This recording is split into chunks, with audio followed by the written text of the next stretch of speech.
الحمد لله رب العالمين والصلاة والسلام على أشرف الأنبياء والمرسلين وعلى آله وصحبه أجمعين ومن تبعهم بإحسان إلى يوم الدين. أما بعد فأعوذ بالله من الشيطان الرجيم. بسم الله الرحمن الرحيم. اقرأ باسم ربك الذي خلق الإنسان من علق. اقرأ وربك الأكرم الذي علم بالقلم علم الإنسان ما لم يعلم. صدق اللہ العظیم. دس پر تشریف فرما حضرات علماء کرام، اس جامعہ کے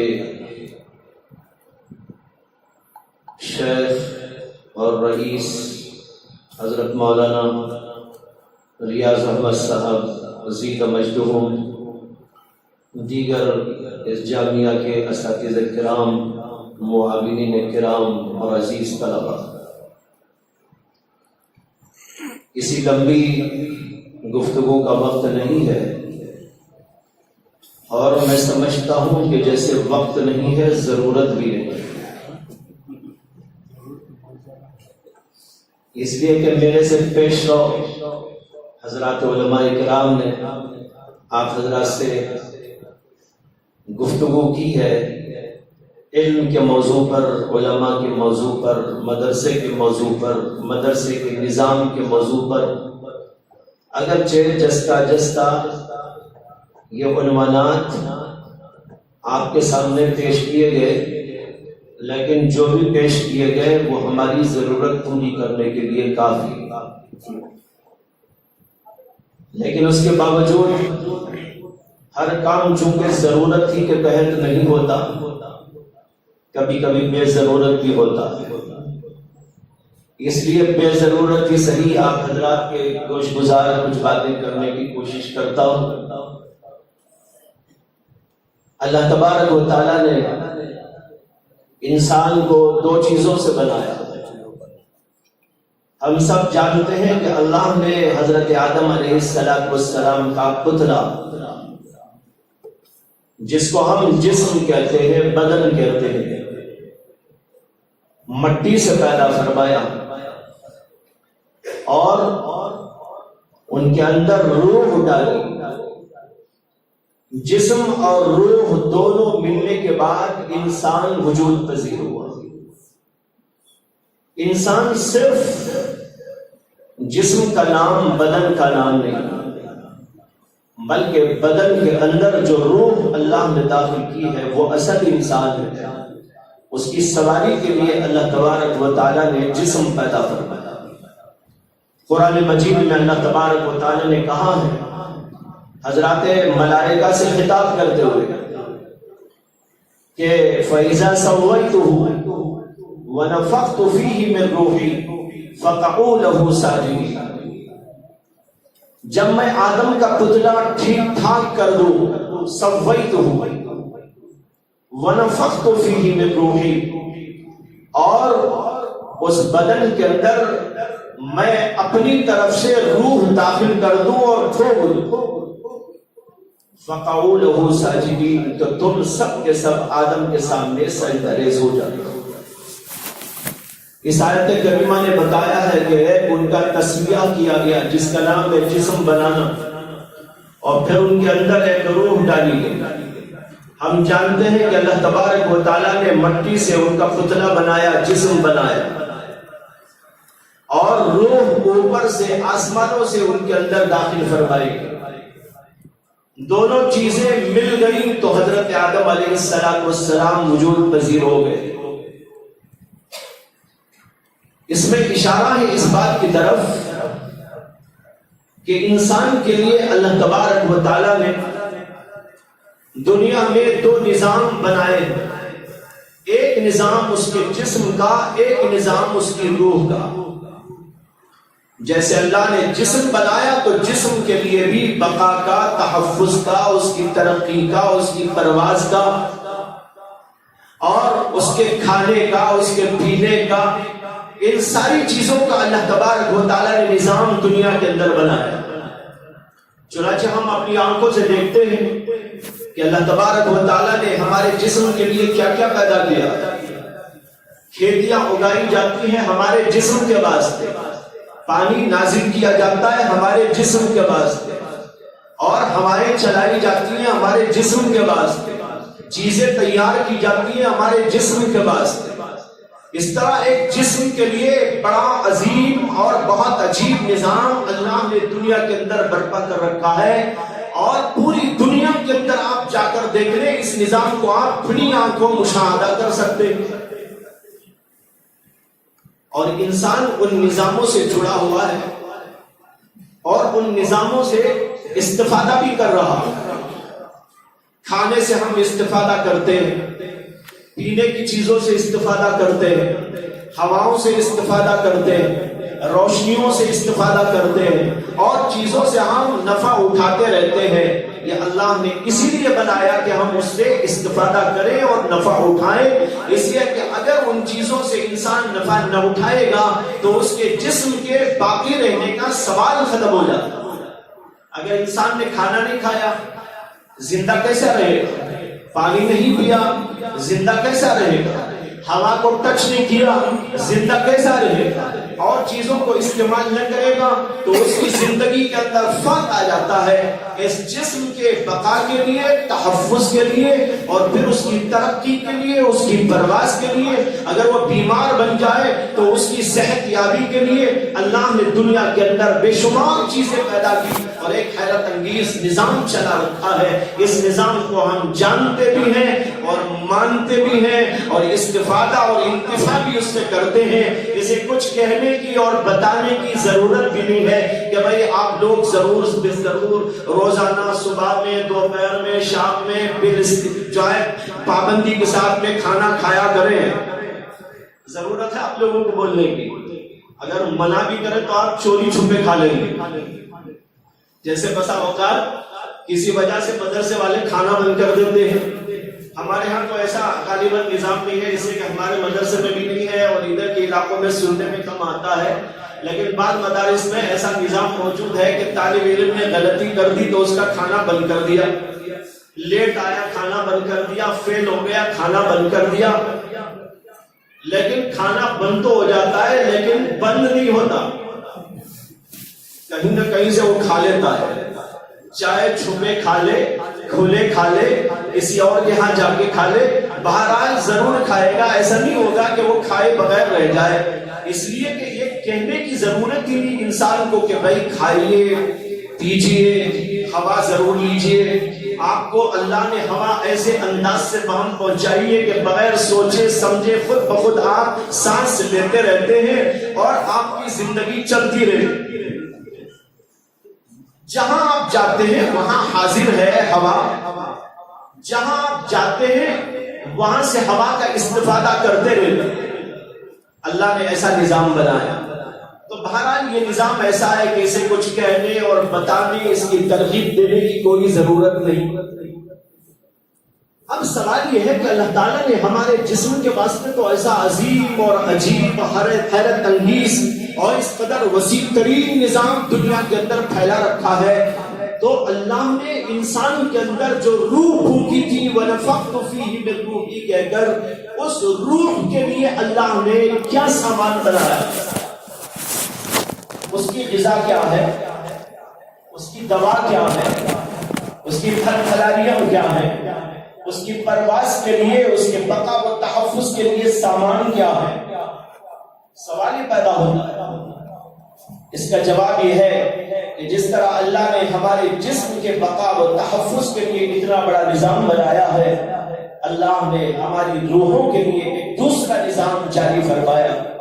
اس میں بھی اللہ کی حکمت کو آپ دیکھیں، جسم بنایا مٹی سے تو اس کے بقا کا اور اس کی ترقی کا اور اس کی پرواز کا سارا سامان بھی مٹی ہی سے وابستہ کر دیا۔ اس لیے کہ کھانا جو آپ کھاتے ہیں مٹی ہی سے اگ کے آتا ہے، پانی آسمانوں سے برستا ہے لیکن آپ ڈائریکٹ اس کو نہیں پکڑتے بلکہ وہ بھی مٹی میں چلا جاتا ہے، پھر مٹی کے ذریعے سے اللہ آپ کو عطا کرتا ہے۔ مکان آپ بناتے ہیں تو مٹی سے بناتے ہیں، تو ہمارا کھانا، ہمارا پینا، ہماری رہائش اور ساری چیزیں اللہ نے مٹی سے وابستہ کر دی، اس لیے کہ ہمارا جسم اللہ نے مٹی سے بنایا تھا۔ اس مٹی کی پیداوار کے بقا و تحفظ کا سارا سامان بھی اسی کے اندر ہے۔ اسی لیے قرآن میں ہے منہا خلقناکم وفیہا نعیدکم ومنہا نخرجکم تارۃ اخری، ہم نے اسی مٹی سے تم کو پیدا کیا تھا، اسی مٹی میں ہم تم کو دوبارہ لوٹا رہے ہیں اور پھر اسی مٹی سے تم کو دوبارہ پیدا کریں گے۔ یہ ہمارے جسم کے لیے فرمایا گیا ہے، ہماری روح کے لیے نہیں فرمایا گیا۔ جب انسان مر جاتا ہے اور اس کو دفن کرنے کے لیے لے جاتے ہیں تو دفن کرتے ہوئے یہ آیتیں پڑھ کے اس کو دفناتے ہیں۔ دفن جو کیا جاتا ہے وہ دراصل جسم دفن کیا جاتا ہے، روح کو دفن نہیں کیا جاتا۔ روح تو اس کے جسم سے پرواز کر کے جا چکی ہے، اب جو پڑا ہوا ہے وہ جسم پڑا ہوا ہے۔ اس جسم کو لے جا کر مٹی میں دباتے ہوئے دفن کرتے ہوئے کہتے ہیں منہا خلقناکم وفیہا نعیدکم ومنہا نخرجکم تارۃ اخری۔ یہ جسم کے لیے فرمایا گیا، روح تو اوپر چلی گئی اور وہ باقی ہے۔ تو سوال یہ ہے کہ روح کے لیے اللہ نے کیا پیدا کیا؟ جسم کے لیے مٹی سے سب چیزیں وابستہ کر دی، روح آسمانوں سے اللہ نے اپنی طرف سے داخل فرمائی تھی۔ وَنَفَخْتُ فِيهِ مِن رُوحِي، اس لیے اللہ نے روح کے بقا کا، تحفظ کا، پرواز کا، اس کی صحت کا، ان ساری چیزوں کا جو نظام بنایا وہ اس طرح بنایا کہ وہ بھی آسمانوں سے نازل کیا۔ وہ حضرات انبیاء کرام علیہ السلام کے ذریعے اللہ نے اپنی وحی دنیا میں اتاری اور ان کے اوپر اتاری اور ان کے اوپر کتابیں نازل فرمائی اور ان کے اوپر اپنے احکامات نازل فرمائے، اور پیغمبروں کا سلسلہ چلتے چلتے ہمارے اور آپ کے آقا محمد عربی صلی اللہ علیہ وسلم پر آ کر وہ رکا، اور اللہ کے نبی پر اللہ کا آخری کلام، اور اللہ کے نبی علیہ السلام کو اللہ نے آخری نبی بنا کر دنیا میں پیش کر دیا۔ یہ آخری کلام موجود ہے، یہ آخری نبی کا پیغام ہمارے پاس میں موجود ہے، اس کے اندر ہماری روحوں کے لیے سارا سامان موجود ہے۔ یہ ہے وہ فلسفہ کہ ہمارے بقا کا، تحفظ کا کیا سامان، جسم کے لیے وہ سامان۔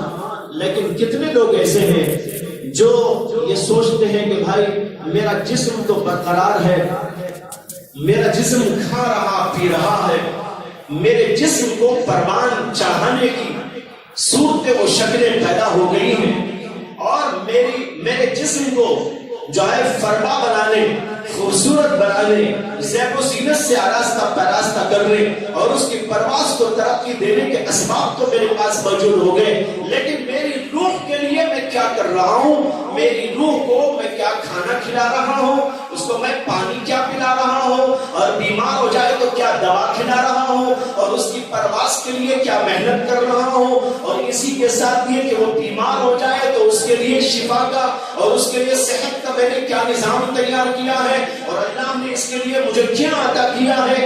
عام طور پر لوگ اس کو بالکل نہیں سوچتے۔ یہاں ماشاءاللہ ملا جلا طبقہ ہے، علماء کا طبقہ بھی ہے، عوام کا طبقہ بھی ہے، مختلف اداروں کے ذمہ دار ہیں، مساجد کے ذمہ دار ہیں، اور تجارت والے بھی۔ ہمیں اور آپ کو سوچنا یہ ہے کہ ہم جسم کے لیے کیا کیا نہیں کر رہے، اور اللہ کے بنائے ہوئے نظام سے ہم وابستہ ہو کر اس سے کس قدر عظیم فائدہ نہیں اٹھا رہے۔ لیکن یہ کتنے لوگ سوچ رہے کہ بھائی میری روح کے لیے کیا میری روح بھوکی نہیں ہوتی؟ کیا میری روح پیاسی نہیں ہوتی؟ کیا میری روح کو بیماری نہیں لگتی؟ اور اس کے لیے کیا دواؤں کی ضرورت نہیں ہوا کرتی؟ اور کیا اس کی پرواز بہت ہی اچھی ہے یا اس پرواز کے اندر کوئی کوتاہی پیدا ہو گئی ہے؟ ہم نے کبھی اس سلسلے میں غور و فکر بھی نہیں کیا، اور ہم نے ضرورت تک نہ سمجھی کہ اس قدر اہم ترین موضوع پر ہم گفتگو کریں. اس اہم ترین موضوع کے سلسلے میں فکر مند ہو جائے، حالانکہ ہر انسان کے لیے ضروری ہے. ایک دفعہ حضرت مولانا مرشد شاہ ابرار احمد صاحب نور اللہ مرکزہ حیدرآباد تشریف لانے والے تھے. مجھے اطلاع ملی تو میں یہاں سے پہنچا تھا، ایئرپورٹ پہ پہنچا، اور بھی بہت سارے لوگ حضرت کو ریسیو کرنے کے لیے وہاں پر موجود تھے. ہم لوگ انتظار میں تھے. کچھ دیر کے بعد حضرت والا باہر تشریف لائے اور سلام علیکم کے بعد اور جو ہے مسافے کے بعد حضرت وہیں کھڑے کھڑے 2-4 منٹ کی تقریر فرما رہے. اس تقریر میں انہوں نے جو کہا وہ یہ تھا کہ فرمایا کہ میں فلاں جگہ سے یہاں پر آیا ہوں اور اتنے بجے ہم وہاں سے چلے تھے فلائٹ میں، ہوائی جہاز میں، اور اتنے بجے یہاں پر پہنچ گئے. آدھے پونے گھنٹے میں وہاں سے چلے اور یہاں پر پہنچے. فرمایا کہ اتنا لمبا چوڑا سفر تھا، لیکن ہوائی جہاز کے سفر نے اس سفر کو مخفف کر دیا، آسان کر دیا، ہلکا پھلکا کر دیا. مختصر سے وقت میں وہاں سے چل کے یہاں پر حاضری ہو. پھر حضرت فرمانے لگے کہ یہ سوچنا چاہیے کہ اتنی لمبی چوڑی مسافت کا یہ سفر اس قدر مدت قلیلہ میں کیسے پورا ہو. پھر حضرت نے خود ہی فرمایا کہ اس کی وجہ دراصل یہ ہے کہ انسان نے دھاپ پر محنت، انسان نے اشیاء پر محنت، لوہے پر محنت، اس کا نتیجہ ہوا کہ ایسی ہوائی جہاز تیار ہوئی اور ہم وہاں بیٹھے اور یہاں پر اس قدر تیز رفتاری کے ساتھ پہنچا دیا. حضرت نے فرمایا کہ جب انسان نے دھاپ پر محنت کی اور پرواز یوں بڑھتی چلی گئی، اگر انسان نے اپنی روح پر محنت کی ہوتی تو اس کی پرواز کہاں سے کہاں تک پہنچا. تو بتانا یہ ہے کہ آج ساری دنیا مادیت پر محنت کر رہی ہے، جسم پر محنت کر رہی ہے، جسمانیت پر محنت کر رہی ہے، اشیاء پر محنت کر رہی ہے اور مختلف چیزوں پر، دھاتوں پر محنت کر رہی ہے. لیکن جو ہمارا اصل موضوع تھا وہ موضوع تھا دراصل ہماری روح کا، اس کو ہم نے چھوڑ دیا. اللہ کے نبی علیہ السلام نے فرمایا الا ان فی الجسد لمضغۃ اذا صلحت صلح الجسد كله واذا فسدت فسد الجسد كله الا وهي القلب. فرمایا کہ کان کھول کر سن لینا. الا، آپ لوگ عربی پڑھنے والے جانتے ہیں اس کو برائے تنبیہ کہتے ہیں. یہ الا برائے تنبیہ. تنبیہ کے معنی کیا ہے؟ تنبیہ کے معنی ہے سونے والے کو جگانا. نبہ ینبہ، اس کے معنی آتے ہیں جگانا. ایک آدمی سو رہا، اس کو آپ جگاتے تو اس کے لیے لفظ عربی میں ہوتا ہے تنبیہ. یہاں پر الا لایا گیا ہے جو تنبیہ پیدا کرنے کے لیے، تنبیہ کرنے کے لیے استعمال کیا جاتا ہے، جس کا مطلب یہ ہے کہ اس الا کے ڈنڈے سے پہلے اللہ سوتوں کو جگاتے. یہ ڈنڈا ہے، الا کا ڈنڈا، اس ڈنڈے سے پہلے اللہ سوتوں کو جگاتے. لیکن سونے والے دو قسم کے ہوتے ہیں، ایک آنکھ سے سونے والا، ایک دل سے سونے والا. یہ آنکھ سے سونے والے کو جگانے کے لیے نہیں، اسے تو وہ معمولی ڈنڈا کام آتا ہے، اسے تو وہ معمولی ڈنڈا اور چھڑی کام آتی ہے. سو رہے سے ایک ماریے گا تو بیدار ہو جائے گا. لیکن ایک وہ ہوتا ہے جو غفلت کے لیے سوتا ہے، جو دل سے سو جاتا ہے، دل اس کا غافل ہو جاتا ہے. اس کو جگانے کے لیے یہ الا کا ڈنڈا استعمال کیا جاتا ہے. اس کو کہتے ہیں الا برائے تنبیہ، الا للتنبیہ. اللہ نے اس ڈنڈے کو استعمال کیا اور کہا الا، کان کھول کر سن لو، ذرا بیدار ہو جاؤ. غفلت کی نیند سوتے ہوئے نہیں، جاگ کر سنو. ایک بڑا اہم پیغام یہ اللہ کے نبی علیہ السلام نے فرمایا. قرآن میں بھی آیا ہے، یہاں اللہ کے نبی علیہ السلام کی بات عرض کرو. الا ان فی الجسد لمضغۃ، اللہ کے نبی کہہ رہے ہیں کہ بیدار ہو جاؤ اور خواب غفلت سے بیدار ہو کر سنو. یہ سوتے سوتے سننے کی بات نہیں ہے، یہ بات جاگ کر سننے کی بات ہے اور اپنے آپ کو بیدار رکھتے ہوئے سننے کی ضرورت ہے. وہ کیا مضمون ہے؟ ظاہر بات ہے جب نبی بھی اور اللہ کسی آدمی کو جگا کے بات کہہ رہے ہو تو آپ اندازہ کر سکتے سمجھتے ہیں کہ وہ کوئی معمولی بات نہیں ہو سکتی. اگر معمولی بات ہوتی تو یوں ہی کہہ دیتے, لیکن بہت ہی اہم ترین بات تھی, اس لیے پہلے جگایا گیا سوتوں کو اور غفلت کی نیند سوتے ہوئے لوگوں کو, اور فرمایا گیا ان فی الجسد لمضغہ. وہ پیغام جو تم کو دینا ہے وہ یہ ہے کہ تمہارے اندر جو جسم میں ایک لوتھڑا ہوتا ہے, یہ ایسا ہے جب وہ صحیح سالم و درست رہتا ہے تو جسم کا پورا نظام درست رہتا ہے, اور جب وہ فاسد و خراب ہو جاتا ہے تو جسم کا پورا نظام خراب اور فاسد ہو جاتا ہے. الا وہی القلب, دوبارہ جگا رہے, شاید سنتے سنتے پھر نیند لگ گئی ہو. ایسا بھی ہوتا ہے نا کہ ایک آدمی کو آپ نماز کے لیے جگاتے ہیں, وہ اٹھتا ہے, دیکھتا ہے, بلکہ بعض وقت الارم بھی بجتی ہے اور الارم سنتا بھی ہے, اور پھر اسی کو بجھا کے پھر سو جاتا ہے. شاید اللہ کے نبی علیہ السلام نے اسی لیے دوبارہ الا کہہ کر دوبارہ بیدار کیا. الا وہی القلب, کان کھول کر سن لینا کہ وہ دل ہے. یہ ہے نبیوں کا مشن, یہ ہے دین کا مشن, اور یہی وہ دین کا مشن ہے جو مدرسوں میں چلتا ہے.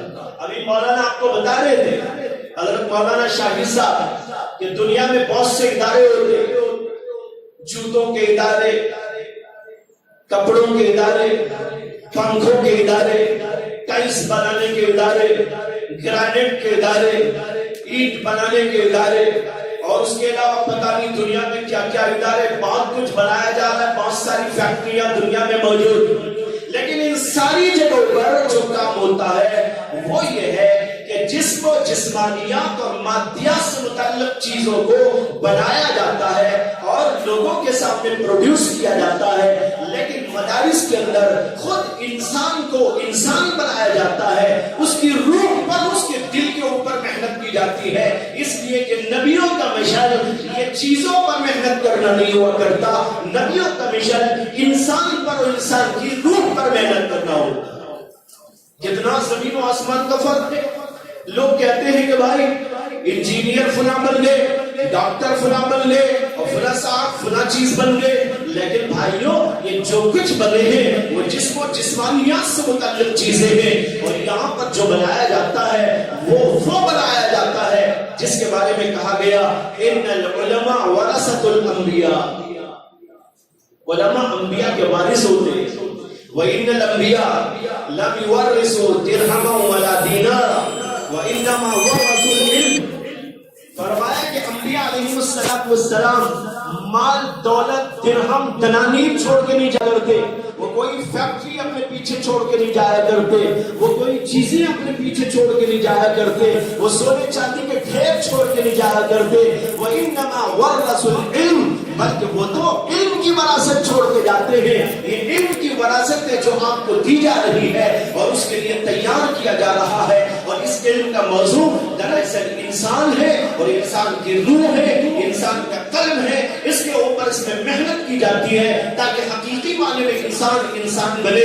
اگر انسان صحیح معنی میں انسان نہ بنا, وہ ڈاکٹر بن گیا, انجینئر بن گیا, بیرسٹر بن گیا, کسی علم کا ایکسپرٹ بن گیا, گریجویشن کر کر بہت بڑا گریجویٹ بن گیا, سب کچھ بن گیا. میں آپ سے پوچھتا ہوں, آپ ذرا بتائیے کہ آج دنیا کے اندر جو فساد رونما ہے, مولانا آیت پڑھ رہے تھے, ظہر الفساد فی البر والبحر بما کسبت ایدی الناس, لوگوں کے کرتوت کے نتیجے میں بحر و بر کے اندر فساد مچا ہوا ہے. یہ جو فساد دنیا میں نظر آ رہا ہے, انسان کا دشمن ہے, انسان کو کھا جانے کے لیے تیار ہے. ملک کو تباہ کر دیا جا رہا ہے, ملکوں کو یوں تباہ کر دیا گیا کہ وہ ویرانوں میں تبدیل ہوتے ہوئے دکھائی دے رہے ہیں. جا کر دیکھ لیجئے کتنے ملک تباہ ہو گئے, ملک یمن کا کیا حال ہو گیا, اور کتنے ایسی جگہ ہیں جہاں پر کہ تباہی آتی چلی جا رہی ہے. ملک شام کا کیا حال ہے, شہروں کے شہر ویران دکھائی دیتے ہیں. یہ صورتحال جو پیدا ہوئی, میں آپ سے پوچھنا چاہتا ہوں, کیا یہ جاہلوں نے کیا ہے کہ جانکار لوگوں نے کیا؟ غور کرو. یہ جو تباہی مچانے والے ہیں, یہ تباہی مچانے والے کوئی آٹو ڈرائیور ہیں, رکشہ ڈرائیور ہیں, ٹھیلے والے ہیں, بھیک مانگنے والے ہیں, کمزور طبقات کے لوگ ہیں، اناڑی وہ جاہل ہیں، پڑھے لکھے نہیں ہیں. کیا ایسے لوگوں نے یہ ملکوں کو تباہ کیا ہے، ان کو غارت کیا ہے، یہ فساد مچایا ہے؟ ذرا سوچنے کی بات ہے کہ اتنا بڑا فساد جو دنیا میں رونما ہے، یہ رونما ہونے والا فساد جاہلوں کا برپا کرتا ہے، جہالت کا برپا کرتا ہے، یا یہ پڑھے لکھے بہت بڑے ایکسپرٹ لوگوں کا پیدا کرتا ہے؟ میں سمجھتا ہوں کہ کسی ایک کو بھی اختلاف نہ ہوگا اس بارے میں کہ آج جو فساد دنیا میں رونما ہے یہ پڑھے لکھے لوگوں کا فساد ہے. ان کے پاس علم موجود ہے، ان کے پاس ڈگریاں موجود ہیں، ان کے پاس گریجویشن موجود ہے، ان کے پاس سب کچھ موجود ہے، لیکن وہ علم نہیں ہے ان کے پاس جو علم انسان کو انسان بنا. چیزیں بنا رہے، دنیا کو فساد کی آماجگاہ بنا رہے، لیکن وہ علم بھی ان کے پاس ہوتا.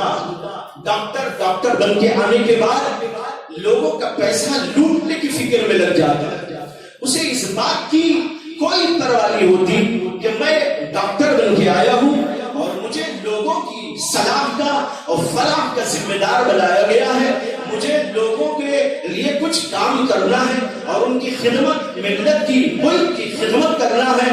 اس کے بجائے اس کے دل کے اندر جو پتھر کی سل رکھی ہوئی، اس کے سینے میں دل نہیں ہوتا، اس کے سینے میں کیا ہوتا ہے؟ پتھر کی سل ہوتی ہے، دل کی جگہ سل. اب وہ سل کو لیے بیٹھا ہوا ہے، جو بیمار آ رہا ہے اس سے پیسہ لوٹنے کی فکر ہے، انسانوں کو کچھ دینے کی فکر نہیں، انسانوں کو لوٹنے کی فکر ہے.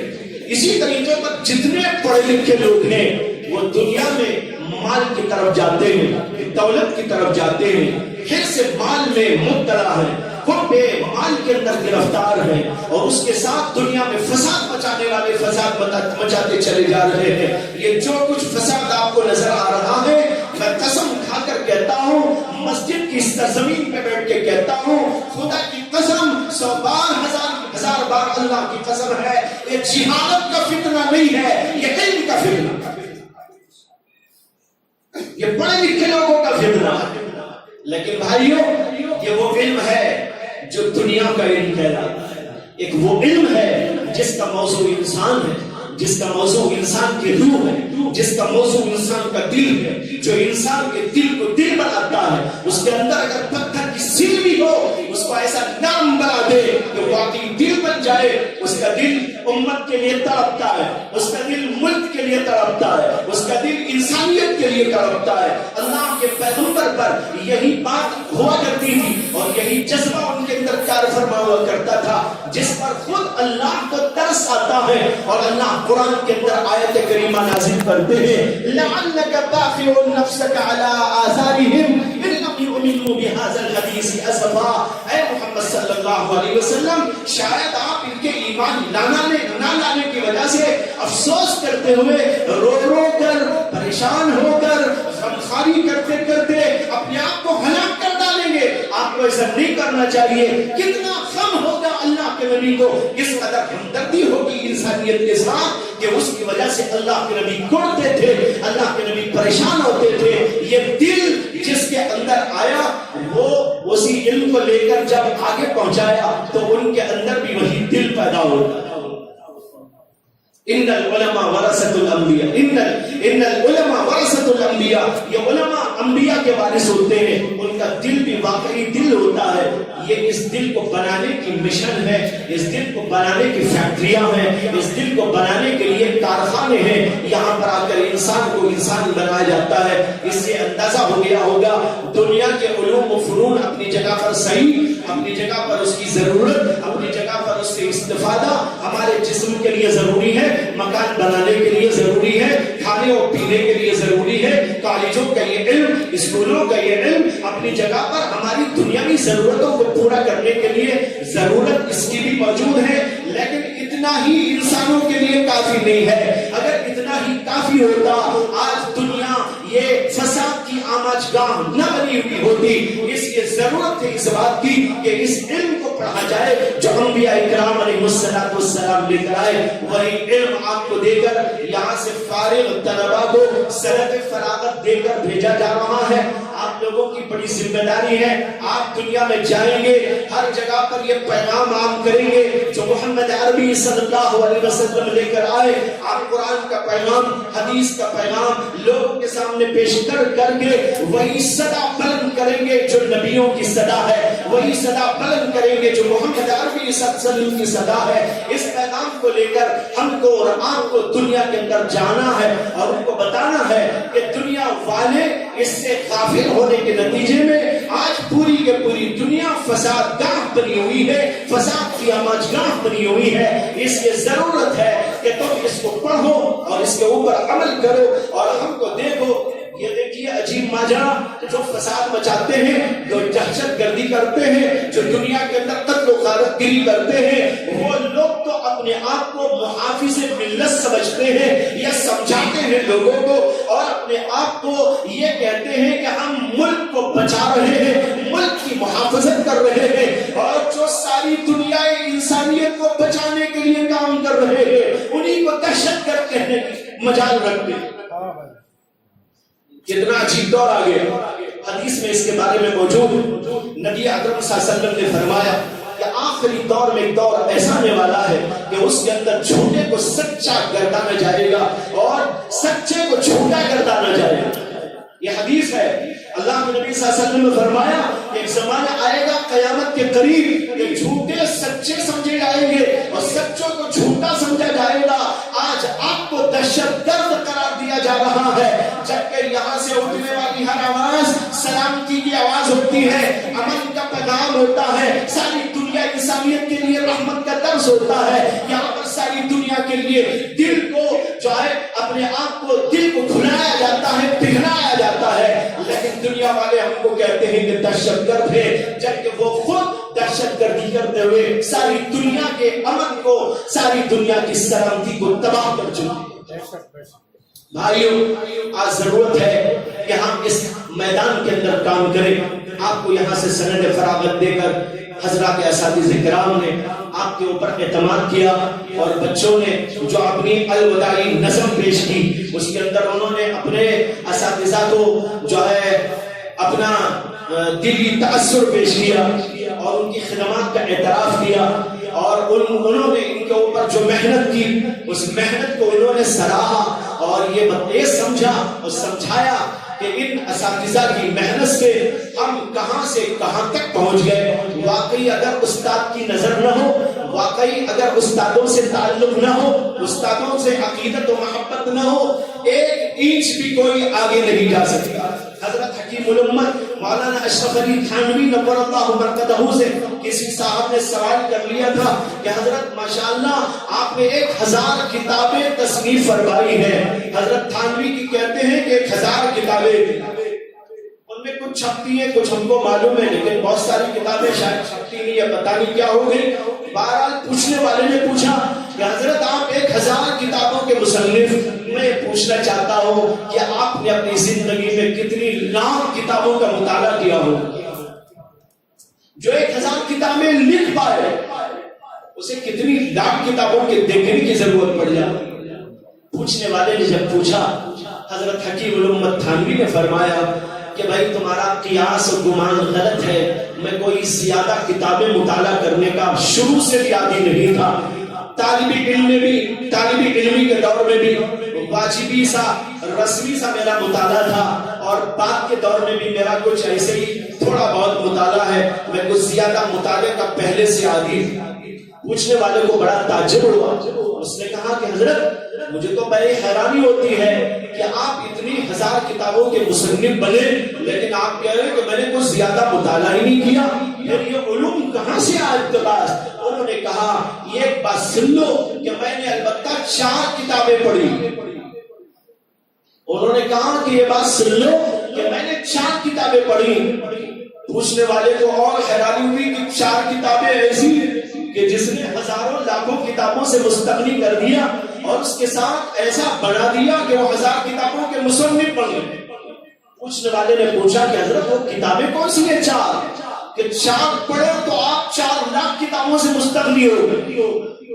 حضرت نے کہا کہ ایک کتاب کا نام ہے حضرت مولانا یعقوب صاحب نانوتوی, ایک کتاب کا نام ہے شیخ الہند محمود حسن دیوبندی، ایک کا نام ہے حضرت مولانا رشید احمد گنگوہی، ایک کا نام ہے حضرت حاجی امداد اللہ مہاجر مکی۔ فرمایا کہ ان چار بزرگوں کی چوٹیاں سیدھی کرنے کے نتیجے میں اللہ نے دل و دماغ کو وا کر دیا اور یہ علوم میرے سینے کے اندر مرسل ہو۔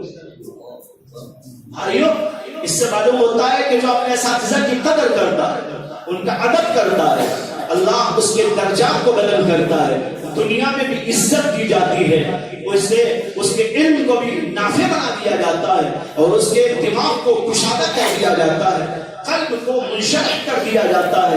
اس طرح اس کے علوم مرسل ہو جاتے ہیں اور لوگوں میں اس کا فائدہ عام سے عام اور ان لوگوں کے درمیان میں بھی مقبول ہو جاتا ہے، اور جب دنیا میں مقبول ہوتا ہے امید یہی ہوتی ہے کہ اللہ کے ہاں بھی اس کی قبولیت ہوتی ہے۔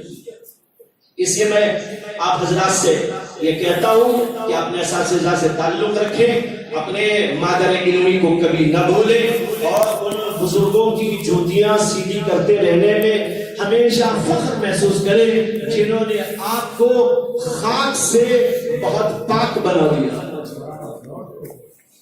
کہاں سے کہاں پہنچایا۔ پڑھنے نہیں آتا تھا، لکھنے نہیں آتا تھا، اب ماشاءاللہ آپ کے دل کو دماغ کو انہوں نے کھول دیا۔ کیا ان کی خدمت ایسی خدمت ہے کہ کبھی اس کو فراموش کر دیا جائے اور اس کی طرف سے نظر التفات کو ہٹا لیا جائے؟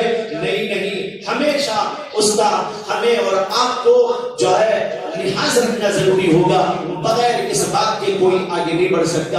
ان چند باتوں پر میں اپنی بات کو ختم کرتے ہوئے آپ سب کو مبارکباد دیتا ہوں جنہوں نے یہاں سے فراغت پائی اور ابھی انعامات حاصل کرنے والے ہیں، اور یہاں کے اساتذہ کرام کا شکر گزار ہوں کہ انہوں نے مجھ پہ بساعت کو یاد فرمایا اور یہاں پر جو ہے صدارت کی کرسی پر بٹھا کر آپ لوگوں نے میرا اعزاز کیا۔ میں اس قابل نہ تھا کہ میرا یہ اعزاز کیا جاتا، لیکن آپ حضرات نے ذرہ نوازی فرمائی۔ میں آپ سب کا مشکور ہوں اور دعا کرتا ہوں کہ اللہ تعالیٰ اس ادارے کو پروان چڑھائے، دن دوگنی رات چوگنی ترقیات نصیب فرمائے اور اس کے فیض کو عام و تام فرمائے۔ وآخر دعوانا الحمدللہ۔